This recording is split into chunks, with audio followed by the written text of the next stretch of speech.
Shubhra institute के physics class में आपका स्वागत है। आप आज पढ़ेंगे Coulomb's law. Coulomb's law is the basic law of electrostatics and is true for only 2 point charge.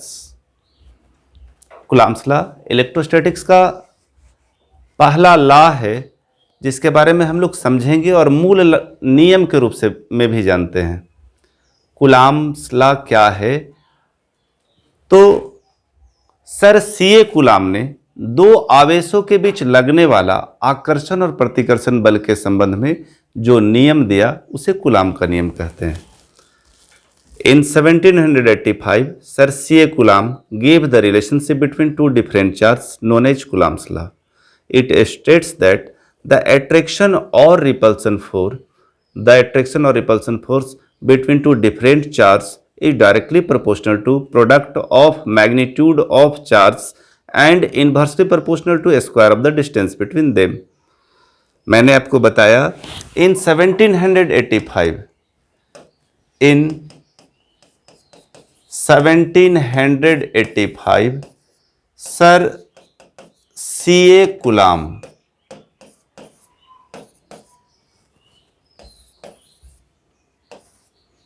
gave the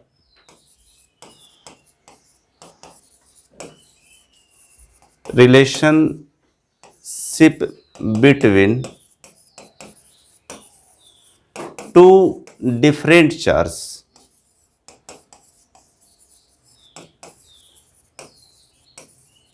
known as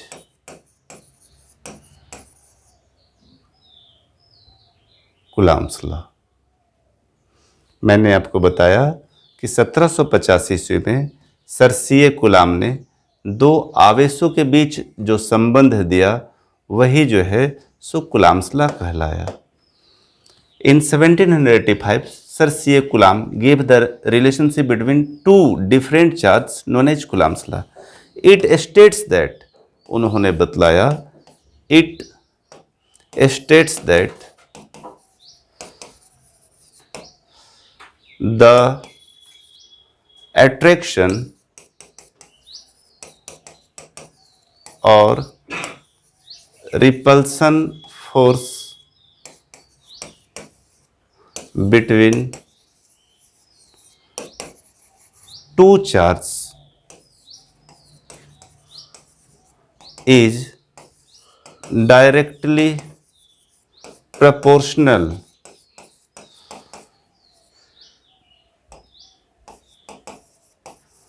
to product of magnitude of charge and inversely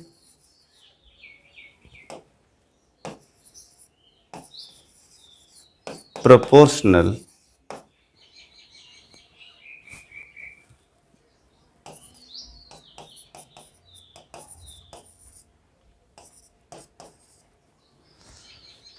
it states that the attraction or repulsion force between two charges is directly proportional to product of magnitude of charge and inversely proportional to a square of the distance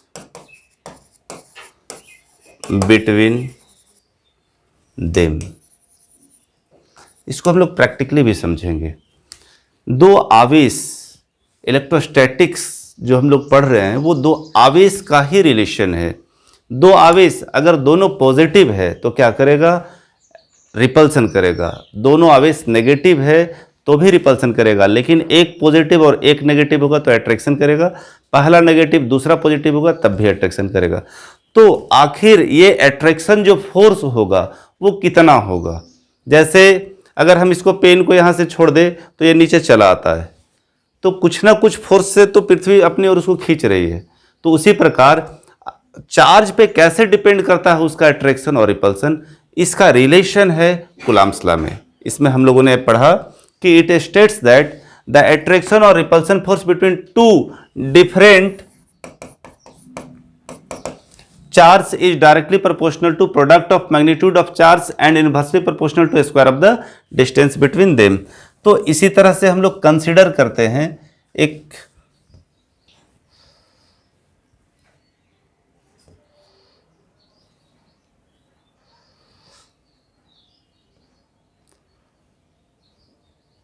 हम लोग consider करेंगे next page में दो बडी, वो दो बडी, एक ये होगा, एक ये ले लिए और दूसरा दूसरे कलर में ले लेते हैं ये। अगर ये दो बडी है और इन दोनों पर अगर कह दे कि चार्ज Q1 और Q2 है, चार्ज क्या है Q1 और Q2, ये दोनों बडी का नाम दे देते हैं A और B। एक पर चार्ज Q1 और दूसरे पे चार्ज Q2। दोनों के बीच का अट्रैक्शन या रिपल्सन फोर्स को हम लोग F कह दिए और इन दोनों के बीच की दूरी को क्या कह दिए R। हमने स्टेटमेंट में पढ़ा दो पिंडों के बीच, दो पिंड A और B है, दोनों पर चार्ज Q1 और Q2 है। तो हमने पढ़ा कि द अट्रैक्शन और repulsion force between two different charge is directly proportional to product of magnitude of charge. तो हम लोग क्या करेंगे, यहाँ पे लिखेंगे let us consider two charge A and B, two bodies लिख देते हैं, two bodies A and B having charge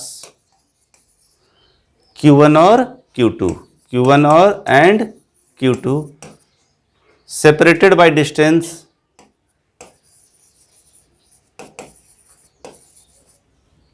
कितना डिस्टेंस है इन लोगों के बीच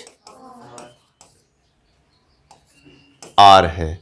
If बड़ा F be the electrostatic force, electrostatic force किसको बोलते हैं, तो अट्रैक्शन और रिपल्सन दोनों को बोलते हैं।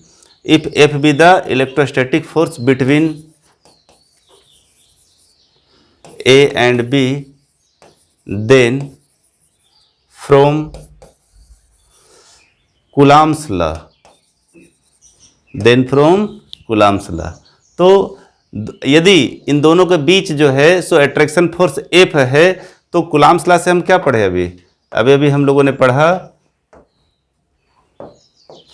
F proportional Q1 into Q2, दो पिंडों के बीच लगने वाला आकर्षण बल इन दोनों पिंडों के आवेशों के गुणनफलों के समानुपाती तथा इसके बीच के दूरी के वर्ग के व्युत्क्रमानुपाती होता है। ये समीकरण 1 और इसको समीकरण हम लोगों ने 2 दे दिया और इसी स्क्रीन पे इसका कैलकुलेशन भी कर देना है, इसलिए थोड़ा स्क्रीन को छोटा। स्टेटमेंट क्या है फिर से समझते हैं एक बार। Coulomb's law is the basic law of electrostatics. इसको समझना ही पड़ेगा, क्यों? क्योंकि इस पे बहुत सारे न्यूमेरिकल्स होंगे और बेसिक इसी पे हम लोग ये आगे का टॉपिक्स का स्टडी करेंगे। प्रिंसिपल ऑफ सुपरपोजिशन, ये प्रिंसिपल ऑफ सुपरपोजिशन जब कूलॉम्स लॉ 2 पॉइंट्स चार्ज के लिए फेल होगा तो प्रिंसिपल ऑफ सुपरपोजिशन आएगा। तो उसको जानने के लिए जब तक ये नहीं समझेंगे तब तक हम प्रिंसिपल ऑफ सुपरपोजिशन नहीं समझ सकते हैं। तो कूलॉम ने सबसे पहले 1785 ईस्वी में दो आवेश के बीच जो संबंध दिया उसको हम लोगों ने बताया कि कूलॉम्स लॉ कहते हैं। और उन्होंने ये स्टेटमेंट दिया था कि दो आवेशों के बीच लगने वाला आकर्षण या प्रतिकर्षण बल, it states that the attraction or repulsion force between two different charges is directly proportional to product of magnitude of charge and inversely proportional to square of the distance between them। तो हम लोगों ने A और B दो बड़ी consider किया जिसपे charge Q1 और Q2 दे दिया। चार्ज Q1 Q2 देने के बाद हमने बताया कि इनके बीच की दूरी R है। यदि F इनके बीच का ये इलेक्ट्रोस्टैटिक फोर्स हो, इलेक्ट्रोस्टैटिक फोर्स बोले तो अट्रैक्शन और रिपल्सन फोर्स बोथ, तो F proportional Q1 into Q2 और F proportional 1/r²। From 1 and 2, from 1 and 2, 1 और 2 से F प्रोपोर्शनल जो लोग भी इस वीडियो को देख रहे होंगे और 11th क्लास अच्छे से पढ़े होंगे तो उन्हें याद आ रहा होगा कि ऐसा same statement law of gravitation में न्यूटन ने दिया था, हाँ या नहीं? न्यूटन ने दिया था और वहां पे Q1 और Q2 की जगह पे क्या था? सिर्फ मास था, बाकी सारा सेम डेफिनेशन था, सारा सेम डेफिनेशन था। और वहां पे कांस्टेंट जी लगाते थे और इलेक्ट्रोस्टैटिक्स के लिए एक नया कांस्टेंट 12th क्लास में आप पढ़ेंगे 1/4 पाई एप्सिलॉन नॉट। क्या पढ़ेंगे? 1/4 पाई एप्सिलॉन नॉट। यहां पे लिख देते हैं where 1/4 pi epsilon naught is the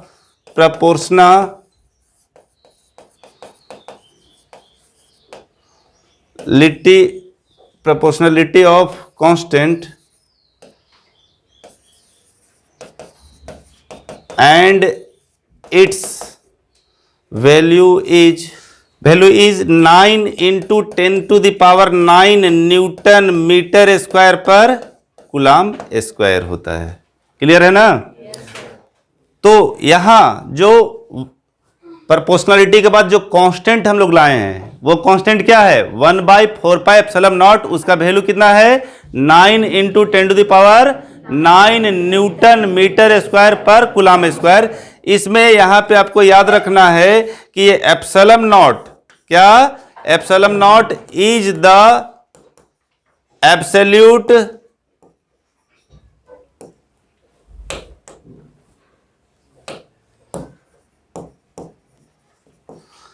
permittivity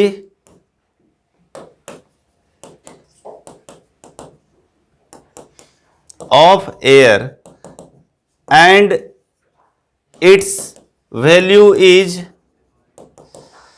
8.85 into 10 to the power -12।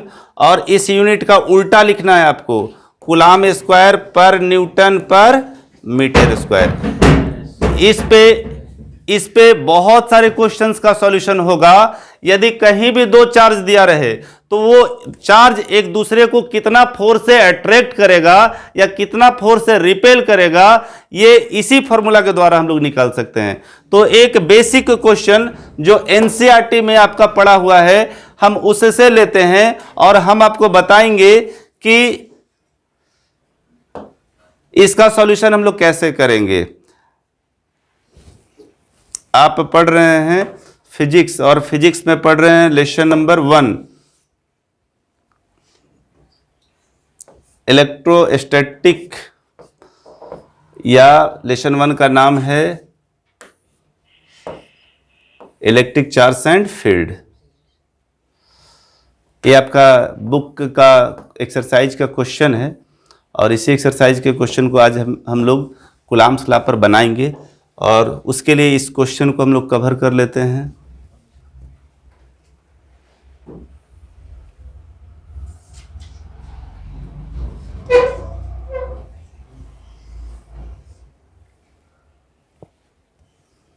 चलिए अब ध्यान देंगे, यहाँ एक क्वेश्चन है, इसको हम स्क्रीन पे ले जा रहे हैं।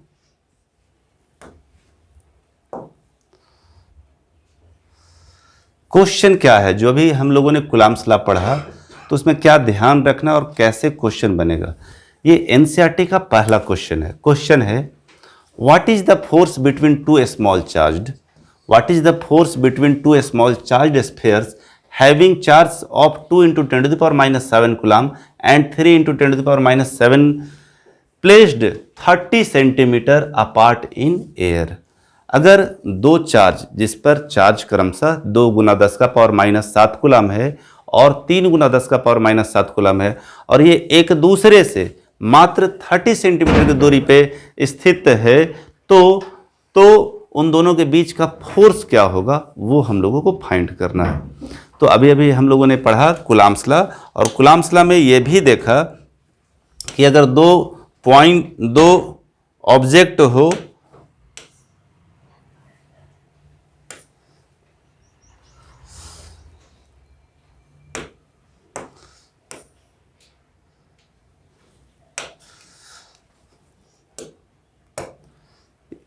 अभी हम लोग दो ऑब्जेक्ट कंस्ट्रक्ट कर लिए। कोई भी न्यूमेरिकल बनाने के पहले अगर उसका कंस्ट्रक्शन कर लेते हैं तो बहुत आसान हो जाता है। सॉल्यूशन, इस पे एक को हम A मान लिए और दूसरे को B। एक पे चार्ज कितना दिखा रहा है बाबू? 2 गुना 10 का पावर माइनस 7 कूलाम। दूसरे पे चार्ज कितना दिखला रहा है? 3 गुना 10 का पावर माइनस 7 कूलाम। और इन दोनों की बीच की दूरी कितना सेंटीमीटर है? 30 सेंटीमीटर। तो हम लोग 11th क्लास में पढ़े थे कि कोई भी यूनिट को हम लोग रिप्रेजेंट करेंगे वो एसआई सिस्टम पे। किस पे? SI system is the modified system of MKS system, metre kilogram second.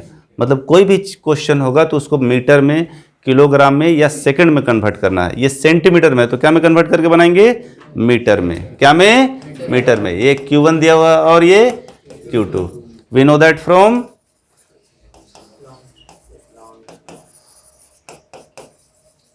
सीला, पिक्चर वाला सीला नहीं, कूलाम सीला। ठीक ना? याद रहेगा ना? हाँ, इधर उधर ध्यान नहीं जाएगा। चलो ठीक है। तो Q1 कितना दिया हुआ है? 2 × 10⁻⁻7 कूलाम। Q2 कितना दिया हुआ है? जगह बचाते हैं इधर। Q2 कितना दिया हुआ है? 3 × 10⁻⁻7 कूलाम। क्लियर है? एंड R कितना दिया हुआ है? 30 सेंटीमीटर। कितना दिया हुआ है? 30 सेंटीमीटर। तो सेंटीमीटर को मीटर में बदलने के लिए क्या करेंगे? 100 से डिवाइड करेंगे। ये 0 से 0 कट गया, 3/10 मीटर।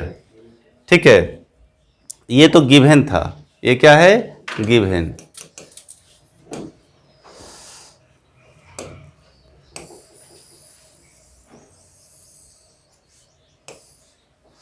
हम जानते हैं कि क्या पढ़े थे अभी? कौन बताएंगे? F बराबर, F इज इक्वल टू, बोलिए।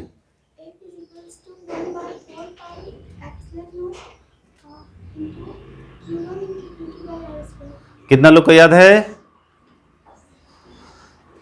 चलिए हाथ नीचे। F बराबर, ठीक है हाथ नीचे। F बराबर अभी अभी हम लोगों ने सिद्ध किया क्या?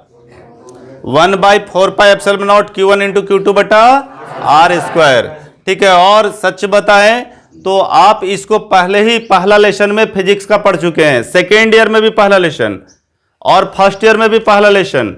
ठीक है, यदि आप ईमानदारी से पढ़े होंगे तो ये सेम चीज, ठीक है, ये आपके लिए नया नहीं होगा। क्यों? क्योंकि आपने 4 फंडामेंटल फोर्सेस इन नेचर में पहला ग्रेविटेशनल फोर्स, दूसरा इलेक्ट्रोस्टैटिक फोर्स में ये पढ़ा था। F बराबर 1/4πε0 Q1 × Q2 बटा R स्क्वायर।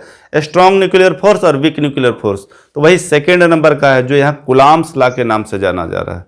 वही ग्रेविटेशनल फोर्स है, M के जगह पे Q1 और Q2 है जिसको कुलाम्स लॉ कह रहे हैं। ये कोई नया टॉपिक नहीं है जो आपको समझने में या ज़्यादा दिमाग लगाना है। तो अभी अभी आपने पढ़ा या बताया कि F बराबर क्या होता है? 1/4πε0 Q1 × Q2 बटा 1/4πε0 का मान कितना? 9 गुना 10 का पावर 9 न्यूटन मीटर स्क्वायर पर। Q1 का मान 2 गुना 10 का पावर -7 कूलाम और Q2 का मान 3 × 10⁻⁻7 कूलाम। और R का मान कितना? 3/10। क्या? 3/10 मीटर का होल स्क्वायर। क्लियर? अब ये C स्क्वायर यहां है, C और C 2 है, कट गया ना? ठीक है, काट छाट चालू।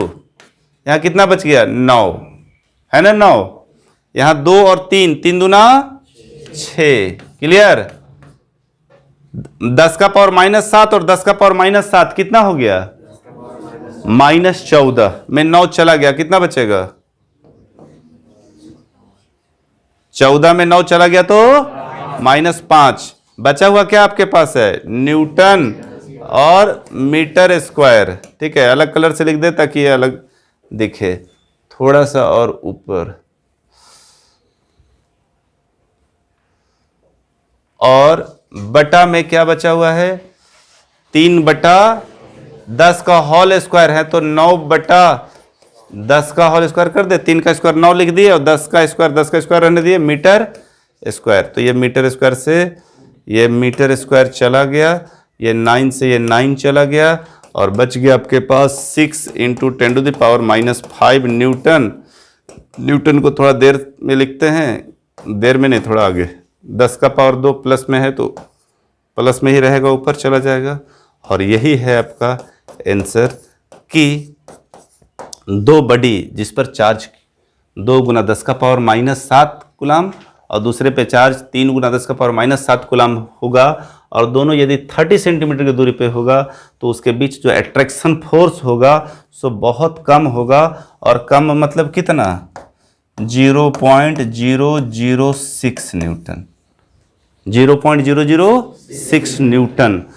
10⁻³ है, बटा करेंगे तो 3 जीरो पे जाएगा ना, तो इतना कम फोर्स लगेगा 30 सेंटीमीटर पे 2 चार्ज रहेगा। तो इसीलिए आप देखे होंगे कि सामान्य तौर पे पोल वगैरह पे जो करंट फ्लो होता है, ठीक है, दोनों आपस में सटे रहते हैं लेकिन उतना एक्शन नहीं करते हैं। लेकिन अगर दोनों ये वायर से ये वायर में इंसुलेटर से लगा रहता है तब उतना स्पार्क नहीं करता, लेकिन हल्का कहीं भी कट जाता है तो तुरंत जो है सो क्या कर जाता है? ब्लास्ट कर जाता है। ठीक है, तो ये डिपेंड करता है इसके अट्रैक्शन फोर्स पे। कभी कभी गांव या बरसात के दिनों में ये भी आप देखेंगे कि जब करंट फ्लो होता है और वायर नीचे होता है तो कुछ कुछ जानवर जो उससे संपर्क से होकर जाते हैं तो सड़ जाते हैं। वहाँ पे strong electric field, magnetic field produce करता है जिससे उसको क्या कर लेता है? वो अपनी ओर खींच लेता है। ठीक है, तो कूलाम्स लॉ में एक क्वेश्चन आपके लिए मैं देकर छोड़ रहा हूँ, वो एनसीईआरटी का क्वेश्चन है। और वो क्वेश्चन क्या है मैं आपको समझाने के साथ ही बता भी दूंगा। क्वेश्चन है the electrostatic force on A small, screen पे ले जाकर हम आपको बता देते हैं। बढ़िया क्वेश्चन है और कूलाम्स लॉ जो अभी हम लोग पढ़े उसी से रिलेटेड क्वेश्चन है और एनसीईआरटी का क्वेश्चन नंबर 2।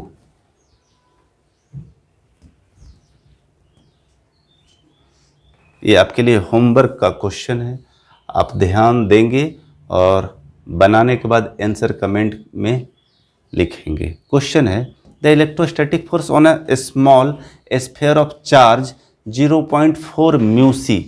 कितना है? μc। फिगर तो बना लेंगे आप। Q1 कितना है? 0.4 μc यानी 0.4 × 10⁻⁻⁶c। माइक्रो कूलाम को 10⁻⁻⁶ कूलाम में कन्वर्ट करते हैं। क्लियर? माइक्रो कूलाम रहेगा तो 10⁻⁻12 में। ये सब 11th में हम लोग पढ़े थे माइक्रो कूलाम। ठीक है, Q2 कितना है? Another small sphere of charge -0.8। कितना है? -0.8 μc यानी 0.8 × 10⁻⁻6 कूलाम। क्लियर है? एक प्लस में है तो दूसरा माइनस में है। और कह रहा है in air is 0.2 Newton. Newton किसका यूनिट है? ऑब्वियसली फोर्स का। तो क्या दिया हुआ है? फोर्स। कितना दिया हुआ? 0.2 न्यूटन। तो कहता है what is the distance between the two sphere. तो we have to find R. क्या निकालना है? आर। क्या निकालना है? आर। और यहीं पे तो पता चल रहा है कि क्या होगा, लेकिन आप घर से बनाएंगे। What is the force on the second sphere due to the first. ठीक है, सेकेंड स्फीयर पे फोर्स क्या एग्जर्ट करेगा सो। और साथ में ये भी निकाल लीजिएगा आप कि ये अट्रैक्टिव होगा कि रिपल्सिव। हम बताएंगे नहीं, हिंट्स यहीं पे है, एक प्लस में है और दूसरा माइनस में। तो क्या फाइंड करना है आपको? आर। दूसरे पे फोर्स कितना है? सो। बन जाएगा ना? कौन सा फॉर्मूला पे? कूलाम्स लॉ पे। F = 1/4πε0 Q1 इंटू, हम बनाने नहीं जा रहे हैं, होमवर्क है ये। F दिया हुआ है ना? इसका मान जानते हैं कितना? 9 × 10⁹ न्यूटन मीटर स्क्वायर पर कूलाम स्क्वायर। Q1 भी दिया हुआ है, Q2 भी दिया हुआ है, सिर्फ R फाइंड करना। कहाँ माइनस लिखना है? अच्छा यहाँ। ठीक है, यहाँ माइनस है, यहाँ माइनस। क्लियर ना? तो कूलाम्स लॉ अंत में एक बार बोलने के साथ In 1785, Sir C.A. Coulomb gave the relationship between two different charges known as Coulomb's law. It states that the attraction or repulsion force between two different bodies is directly proportional to product of magnitude of charge and inversely proportional to square of the distance between them. Clear है ना? इसी पे आप complete कर लेंगे Coulomb's law, और ये बहुत इंपॉर्टेंट है, +2 में तो इंपॉर्टेंट है, कंपटीशन में भी न्यूमेरिकल्स पे देता है। आज के लिए इतना ही, बहुत बहुत धन्यवाद।